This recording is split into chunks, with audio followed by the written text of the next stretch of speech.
Hey, it's Kyle, and today I'll be reviewing Star Wars Dark Disciple by Christie Golden. This review will include spoilers, so be aware of that. This book came out a long time ago. It was actually, I think, one of the first books that came out after Star Wars was taken over by Disney, so it was one of the first new books in the new canon. And I never read it. It's one of those books I had on my list, like I wanted to get around to reading at some point. But usually a lot of my Star Wars reading focus instead went into other series, kind of like the High Republic and stuff. But it definitely was on that list, like, all right, at some point I want to get around and read this. When maybe there's a gap in some new Star Wars books being published, I'll go back and read Dark Disciple. And I was prompted, probably like a lot of people, to like finally take that step and read Dark Disciple when the recent controversy with the Season 3 trailer of Bad Batch came out. If you're not familiar with that controversy, the trailer featured an image of Asajj Ventress, and in this book, which Asajj is a major character, she seems to die at the end of this book, and Bad Batch takes place after this book. So a lot of people freaked out. It's like, oh no, I love this book. I loved how Ventress was depicted in this book. Why are they just ignoring this book and throwing it away? Very quickly later that day, I think, my guess is the people behind the Bad Batch were aware people might freak out.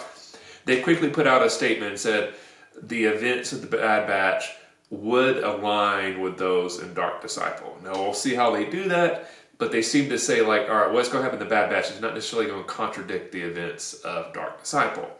So with Bad Batch coming out fairly soon, I thought, maybe I should finally get around to read this book. If anything, to give me a good refresh on the Ventress character, since she appears to be in the Bad Batch Season 3. Don't know how much yet. Interested to see if it's maybe just like an episode or if she's involved in an arc in Season 3. It'll be very interesting to see. So that's why I finally got around to reading Dark Disciple. So my overall thoughts on this book before I get to the plot is I thought it was okay. There were elements of it that I enjoyed a lot. There were other elements of the book that I didn't really like. So for me, for a Star Wars book, I would kind of say I thought it was just kind of average. It's definitely not one of my favorites, but also I'm glad I read it because there were parts of the book that I really enjoyed a lot. And I'll get into what I enjoyed and why I did it. But let me first give you a little brief summary of the plot. Basically, the Jedi Council has reached the point where like they've decided Count Dooku has to go. Everything we've tried is not working. We need to remove Dooku for this war to end and basically stop the killings of innocents everywhere. The Jedi Council very much believes if Dooku is removed, if he dies, this war will quickly come to an end and so many lives will be saved. So they take the drastic decision to decide like, all right, we need to assassinate Count Dooku, which is not a very Jedi-like thing to do, but they decide the ends justify the means, basically. And we'll get to all the reasons why they decide this, but they basically decide their best way to accomplish this is to enlist Quinlan Vos. They think he's the Jedi that's best suited to accomplish this mission based on his kind of experience in doing missions on his own and kind of a little bit outside the normal Jedi way of doing things. But they kind of decide like this is too big of a mission for one person.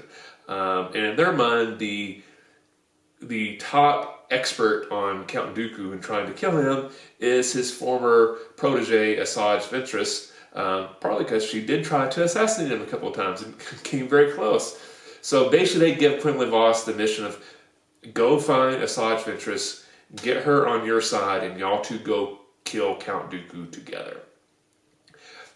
Won't get into all the details behind it, but there's attempts. Quinlan Vos is captured. There's concerns he's going to the dark side. He's rescued. There's still concerns. And then by the end, how everything works out, if you've watched Clone Wars or if you've watched the prequel movies, you know Count Dooku was not assassinated by Quinlan Vos and Asajj Ventress. Dooku survives. Quinlan Vos survives. But seemingly at the end of this book, Asajj Ventress has died. And she basically sacrificed her life to save Quinlan Vos. And that's why people were really upset about the Bad Batch trailer, because like people that really enjoyed Ventress's character, really enjoyed seeing her transformation in this book, and were kind of disappointed it seemed like the Bad Batch was going to throw that away. But according to Bad Batch, they're not, so we'll be interested to see how that goes. So that's a very basic summary of the plot. I skipped a lot of stuff because I mainly wanted to focus on what I enjoyed and what I did not enjoy about this book.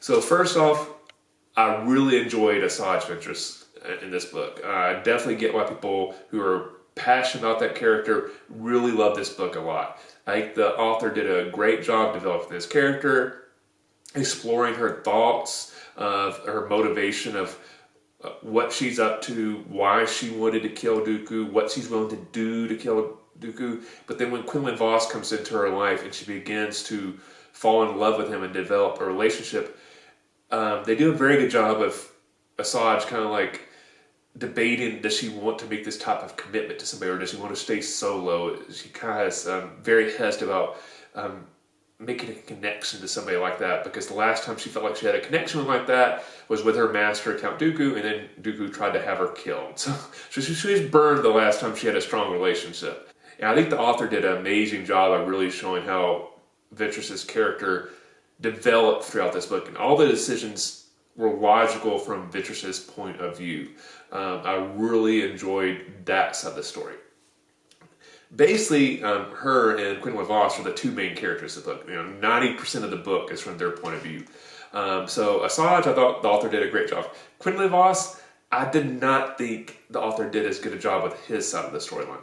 Where I thought the author did a great job of justifying Ventress's decisions and showing how her viewpoint changed over the course of her relationship with Quinlan Vos. I did not think she did the same thing well with Quinlan Vos.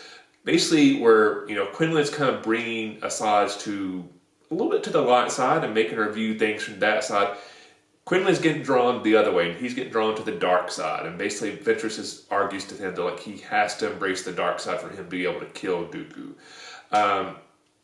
What I did not think this book did a good job of doing is showing his struggle with that decision. It seemed like he embraced it fairly easy. I think they'd almost done a better job of like showing like maybe he was already struggling with a lot of this stuff before he started this mission, and Ventress just kind of tipped him over the edge, where it just seemed like he went that way very quickly and embraced it wholeheartedly, and I just didn't really buy that. I don't think the author didn't do a good job of like exploring his thoughts and showing why he was making the decisions that he was making. Now, the part I did enjoy, I think you understood completely how he was falling for Asajj Ventress. That part I got. I just didn't get the part where he was basically deciding to throw away his entire life, not just to be with her, but like, I'm going to throw my entire life to be with her and also embrace the dark side. And makes some decisions that I just don't think he would have made that quickly. So that was a big element of the book that to me took away from my enjoyment of the book, because I just couldn't buy into the logic of the decisions that the character was making. Also, I had an issue with the kind of the decision-making process of the Jedi Council. Basically, when they become concerned that Quinlan Vos is going to the dark side, they basically quickly make a decision like, all right, we just need to capture him and execute him. And I did not buy that at all. From everything of other books, stuff like the Clone Wars animated series, anytime there's a Jedi that's in the danger of either falling to the dark side or has recently fallen to the dark side, it always seems the Jedi's first instinct is like, we need to try to save him and bring him back. I think that's a huge part of Star Wars is always that person can be saved. I mean, it goes back to Luke trying to save Darth Vader. And the only person that's really arguing to try to save Quinlan Vos is Obi-Wan. Everyone else, Yoda was a little hesitant, but he basically quickly bows into pressure from Mace Windu, who is really pushing like, no, he's went to the dark side, we can't save him, just kill him. So I did not buy that at all, and I think that took away from the story a lot. That's the way they went. I think they could have had the council eventually decide like, all right, we need to get rid of him, he's causing too much death and carnage. But to me, they went to that decision too quickly, and again, it just took me out of the story. It's like, I just don't see this playing out this way. Kind of the reverse, I guess, of that story concept that I did enjoy, I did like the way that Obi-Wan was depicted, where he just was not following that logic at all. He's like, what are y'all doing? This is completely against everything we believe in. We can save him. We need to save Quinlan Vos. I think we just needed more members of the council to be on Obi-Wan's side, or be more hesitant to oppose Obi-Wan, where they seem like just, the idea was basically just mission the meeting. They quickly, yeah, sure, let's go for it. I did not like that at all. But thumbs up to how Obi-Wan was depicted in the story. Aspects of the story that I did enjoy, this is a very fast-moving story. It's non-stop action, a lot of fight scenes, and so there weren't really any parts of the book where I felt like, oh, this story is dragging. We could have lost, a chapter here or there. It moves quickly. It's a very quick read because of that. So it's very action-packed. I think that was one of the stronger points of the book. The combat in here is really cool. There's a lot of really cool lightsaber fights, a lot of this scenes where Asajj and Quinlan Vos are fighting Dooku, or Obi-Wan or Anakin is involved in as well. The combat stuff is done extremely, extremely well. To get to the end of the book, when we have Asajj Ventress' sacrifice, I thought that was very well done. Quinlan Vos's reaction to it and how that kind of helps bring him back to the light side also I think was really well done.